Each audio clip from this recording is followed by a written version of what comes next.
আসসালামু আলাইকুম রহমতুল্লাহি ওবরকাতু। আপনারা শুনছেন শাখাওয়াত অডিও স্টুডিও, কারবালার মর্মান্তিক ট্র্যাজেডি পার্ট 5। হযরত হোসেন রাদিয়াল্লাহু তাআলাকে আব্দুল্লাহ ইবনে জুবাইর রাদিয়াল্লাহু তাআলার পরামর্শ।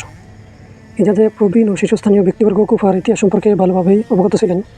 এর জন্য হযরত হোসেন রাদিয়াল্লাহু তাআলা কুফার যাওয়ার ইচ্ছা প্রকাশ করে যখন অপর প্রবীণ ও শীর্ষস্থানীয় ব্যক্তিবর্গের কাছে পরামর্শ চাইলেন, তখন সকলে কুফাকে ভয়ঙ্কর অভিহিত করে তাকে হিজাজে থেকে যাওয়ার পরামর্শ দিলেন। এই হিতাকাঙ্ক্ষীদের মধ্যে আব্দুল্লাহ ইবনে জুবাইর রাদিয়াল্লাহু তাআলা ছিলেন। তিনি যখন হোসেন রাদিয়াল্লাহু তাআলার পরিকল্পনা জানতে পারলেন, তখন অজান্তেই বলে ফেললেন, আপনি কোথায় যাবেন? তারা আপনার পরিবারকে হত্যা করবে। আপনার পিতাকে হত্যা করেছে, আপনার ভাইকে সঙ্গ দেয়নি, আপনি তাদের কাছে যাবেন? হোসেন রাদিয়াল্লাহু তাআলা বললেন, যদি আমাকে যত্রতত্র হত্যা করা হয় সেটা আমার কাছে প্রিয় হবে, তবুও আমি চাই না আমার কারণে এই ভূখণ্ডের সম্মান প্রদলিত হোক। এই ভাবনা থেকে কয়েকটি গুরুত্বপূর্ণ বিষয় প্রমাণিত হয়। হোসেন রাদিয়াল্লাহু তাআলার হিজাজে স্বীয় লক্ষ্যের জন্য উপযুক্ত সুযোগের আশা ছিল না। তার আশঙ্কা ছিল সরকার তাকে উমাইয়া সরকার বাহিনী এই অবস্থান থেকে বের হতে বাধ্য করবে। নিজের অভিমতের উপর অটল থাকার শাস্তি হিসেবে হত্যার আশঙ্কাও যুক্ত ছিল। অন্য কোনো স্থানে চলে গেলেও এই আশঙ্কা থেকে যাবে, তবে তার কাছে এটা পছন্দনীয় ছিল না যে হারেম শরীফের রক্তপাত হোক। আব্দুল্লাহ ইবনে জুবাইর রাদিয়াল্লাহু তাআলা হোসেন রাদিয়াল্লাহু তাআলার নিঃস্বার্থ হিতৈষী বন্ধু ছিলেন। তিনি তাকে হিতাকাঙ্ক্ষী হিসেবে কুফা যেতে নিষেধ করেছিলেন। এর বিপরীতে যেসব বর্ণনা বলা হয়েছে, তিনি হোসেন রাদিয়াল্লাহু তাআলাকে ইরাক যেতে উস্কে দিয়েছিলেন যাতে তিনি নিজে হিজাজকে দখল নিতে পারেন। তা অত্যন্ত দুর্বল ও নির্ভরযোগ্য রাবিদের বর্ণনার সাথে সাংঘর্ষিক হওয়ার কারণে অগ্রহণযোগ্য। মুসলিম ইবনে আকিলের কুফায় রওনা। যখন পুত্র ও প্রতিনিধি দলের সারি লেগে যাওয়ার হোসেন রাদিয়াল্লাহু তাআলা অনুভব করলেন কুফা গিয়ে তার সৎ সংকল্প পুরা হতে পারে, তখন তিনি সেখানে যাওয়ার সিদ্ধান্ত নেন।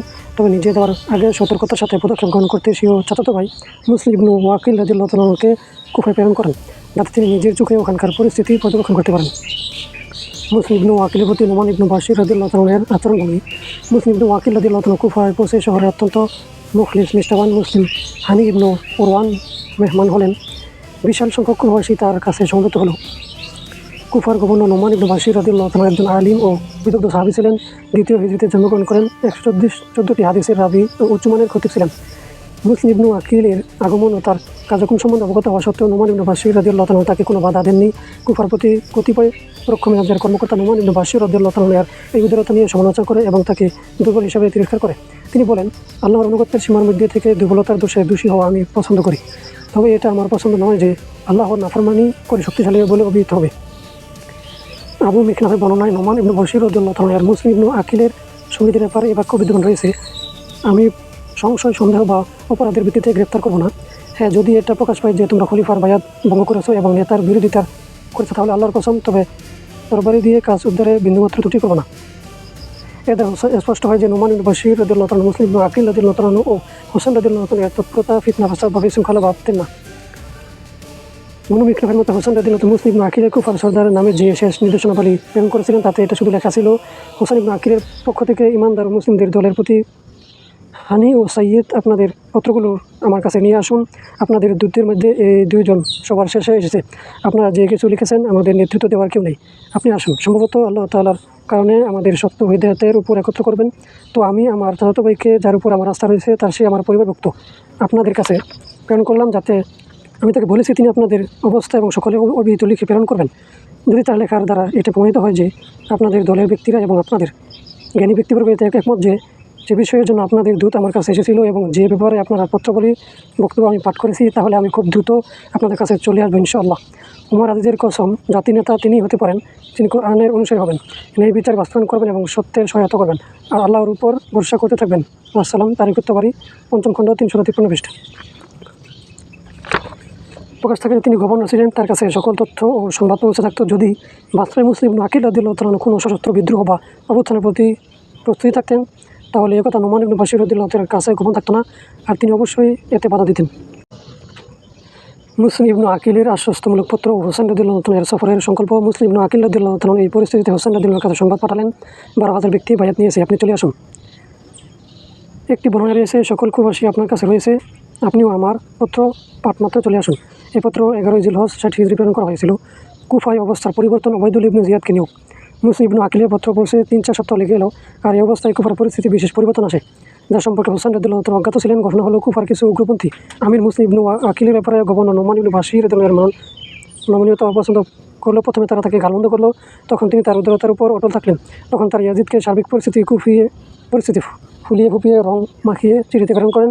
তিনি নোমান বাশিরের মতো পরিপক্ক বয়সী ও গভীর দৃষ্টিসম্পন্ন ব্যক্তিকে বরখাস্ত করলেন। স্বীয় নির্দেশনামা ওবায়দুল্লাহ ইবনু জিয়াদের প্রতি সন্তুষ্টই ও খুশি প্রকাশ করে বসার পাশাপাশি কুফার শাসকও তার কাছে অর্পণ করেন। এর সাথে এই নির্দেশ দেন যে মুসলিম ইবনু আকিলকে খুঁজে বের করো, পাওয়া মাত্র তাকে হত্যা করবে। তারিখ উত্তরবাড়ি পঞ্চম খণ্ডে 348 পৃষ্ঠায় আছে। আম্মার থেকে বর্ণিত হাসান সনদে এই রেওয়ায়েতে ইয়াজিদকে এই বিষয়টি ওবায়দুল্লাহ ইবনে জিয়াদের সাথে সুপর্দ করার পরামর্শ তার লেখক স্যার জুন দিয়েছে, যে খ্রিস্টান ছিল। এতে অনুমান করা যায় যে বিষয়টি চূড়ান্ত পর্যায়ে পৌঁছানোর নেপথ্যে কোনো ব্যক্তি তৎপর ছিল। যাই হোক, এভাবে ইরাকের সকল কিছু এমন ব্যক্তির অধীনে চলে আসে যার ফুৎসিত চরিত্র যে কোনো সময় যে কোনো অনাকাঙ্ক্ষিত ঘটনা জন্ম দিতে পারে। ওবায়দুল্লাহ ইবনে জিয়াদ ইয়াজিদের নির্দেশ পাওয়া মাত্রই বসরা থেকে সোজা কুফায় চলে যান।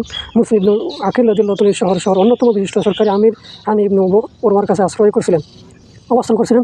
ওবায়দুল্লাহ ইবনু জিয়াদ সংবাদ পেয়ে যান। তিনি হানিকে রেখে জিজ্ঞাসাবাদ করেন। যখন তিনি মুসলিম ইবনু আকিলের ঠিকানা জানালেন, তখন প্রচণ্ড প্রহারের পর তাকে দূরে বন্দী করেন। মুসলিম ইবনু আকিলের হত্যা।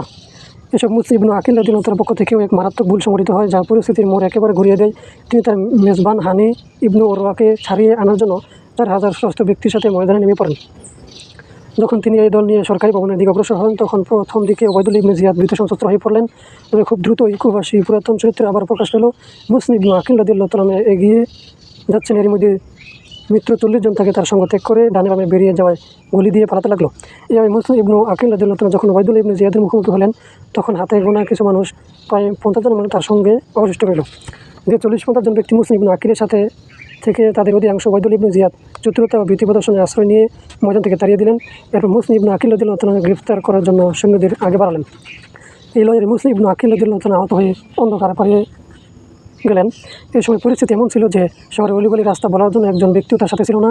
বনু হাশিমের এই নয়নমণি আহত অবস্থায় খুদ পিপাসায় কাতর হয়ে একা কুফায় অলিগলিতে উদ্ভ্রান্তের মতো ছুটে বেড়াতে লাগলেন। অবশেষে এক মহিলা পানি পান করান, আর এটা যখন জানতে পারলেন তিনি মুসলিম ইবনু আকিল রাদিয়াল্লাহু তাআলা তখন তাকে আশ্রয় দিলেন। তো ওই মহিলার পুত্র ওবায়দুল্লাহ ইবনে জিয়াদের ডান হাত মুহাম্মদ ইবনু আশআসের সহচর ছিল।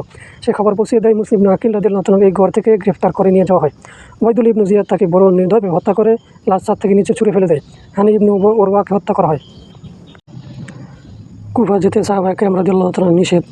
হোসেন রাদিয়াল্লাহু তাআলা এই পরিস্থিতি সম্পর্কে অজ্ঞাত ছিলেন। মুসলিম ইবনু আকিলের আশ্বস্তমূলক সংবাদের ভিত্তিতে পরিবার পরিজন সহ কুফা যাওয়ার প্রস্তুতি নিয়ে ফেলেন। সিদ্ধান্ত নিলেন জিলহজের প্রথম দশকে বেরিয়ে পড়বেন। হোসেন রাদিয়াল্লাহু তাআলা যখন মক্কা থেকে বের হচ্ছেন, তখন আব্দুল ইবনু আব্বাস রাদিয়াল্লাহু তাআলা তার কাছে অনুমতি চাইলেন। তিনি বললেন, আপনি কোথায় যাচ্ছেন? আপনি এই লোকদের কাছে যাচ্ছেন যারা আপনার পিতাকে হত্যা করেছে, যারা আপনার ভাইকে আহত করেছে। যদি আমার আপনার মাঝে বিষয়টি দোষে না হতো, তাহলে আমি আপনার মাথার চুল ধরে আপনাকে থামাতাম।